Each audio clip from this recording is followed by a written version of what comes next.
I can get real enthusiastic about this subject matter. So I had recorded a video about entrepreneurial actions and college, because as I watch more of the social media and people talking, I hear more and more of, you don't need to go to college to be an entrepreneur. Yeah, no, you don't need to go to college to be an entrepreneur.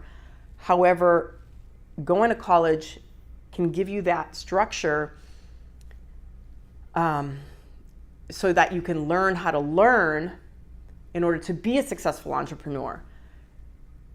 There's also things that you can learn so you don't make mistakes in the future. So you come to college to learn how to use your resources.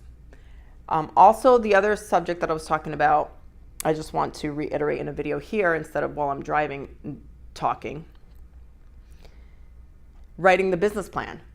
So there's famous entrepreneurs who are like, I don't write business plans. Yeah, well, maybe you don't write business plans because you have unlimited resources, right? So, and also because you say that we don't always go as planned. Right, business doesn't always go as planned. However, I advocate being aware of what's going on, having the idea of what you want for the business, but paying attention closely so that you don't run out of resources and then you're like, oh man, I need funding again, or what the heck, because you advocate to people not writing a business plan, but then you have these failures, whereas if they had the plan and they kept up on controls, maybe they wouldn't have had that, oh geez, I'm gonna go bankrupt right now moment. And I call that like a Wile E. Coyote, like, oh, yo, I thought we were doing great, and then now look. So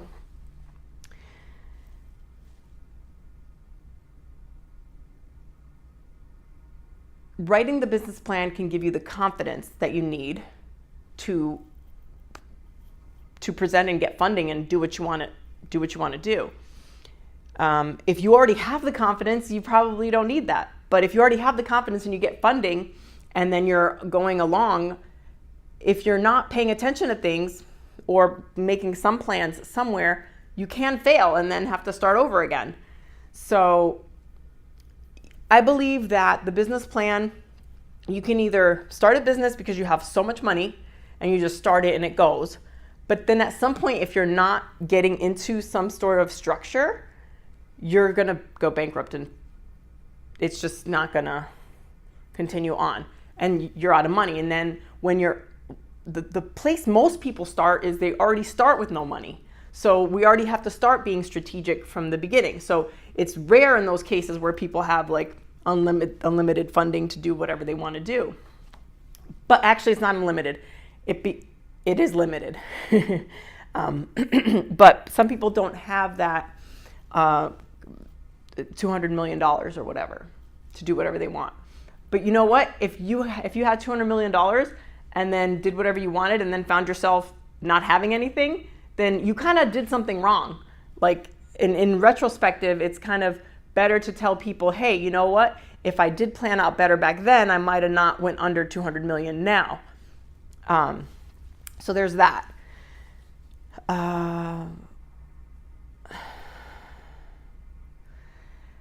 Okay, and then confidence. So some people go to college and to get more confidence. Some people have confidence. They don't go to college.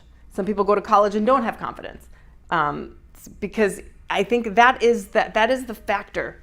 That is the X factor. Because you could be confident and do something so successful and then have like hundreds of millions of dollars and then still be confident, but going forward, not pay as close to detail as you need to pay to things. Because I know people who were successful 30 years ago that were like, now, oh my goodness, I wasn't paying attention at a time where I could have been paying attention so that I could have, my success could have been continued to now. Now I have to rethink and have a new plan and do something else in this world.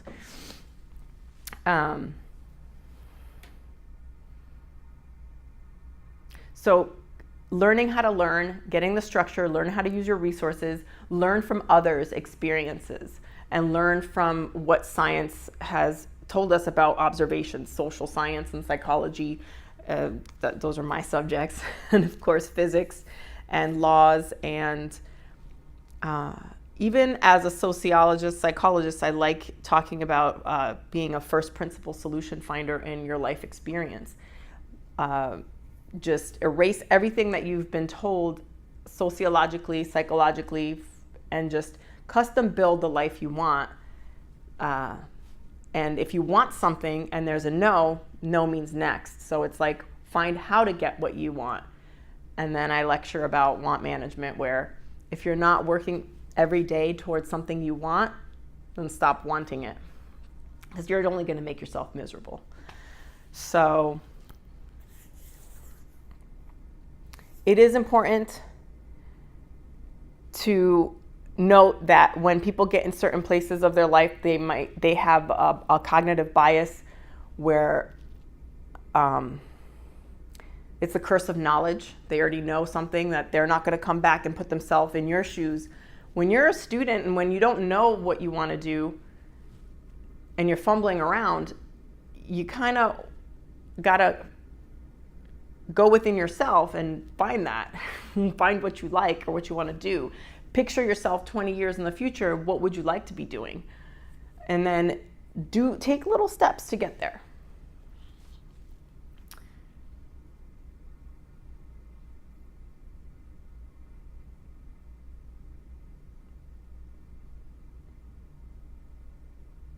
I'll go back onto material that we need to know for the final.